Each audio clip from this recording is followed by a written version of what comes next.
খাদানের মতো আবারও ধূমকেতুও শো পেল রায়গঞ্জে রাত্রি 2টোর সময়। খাদানে মনে আছে প্রথম শোটা পেয়েছিল রায়গঞ্জে SBF মাল্টিপ্লেক্স, তো সেম টু সেম ধূমকেতুতেও সবার প্রথম শো পেয়েছে রায়গঞ্জে SBF সিনেমাসে রাত্রি 2টোর সময়। এবং বস কি রকম ভাবে বুকিং চলছে বুক মাই শোতে, 1 ঘন্টা অন্তর অন্তর ভাই 2000-এর কাছাকাছি টিকিট সেল হয়েছে। আর আইনক্স এই প্রথম দেখলাম সকালবেলায়, সকাল 9টার শোতে আইনক্স সাউথ সিটিতে ভাই অলরেডি ইয়েলো কার্ড, পর শোতে ইয়েলো কার্ড, অর্থাৎ খুব শীঘ্রই কালকের মধ্যে হাউসফুল হয়ে যাবে।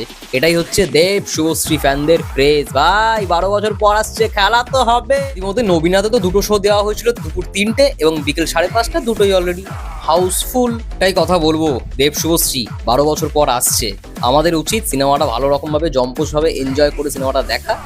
আর বেশি দেরি করো না, টিকিট কিন্তু পাবে না। যা হলের পরিস্থিতি, যা BMS এর পরিস্থিতি সৃষ্টি হয়েছে, টিকিটটা কেটে নাও।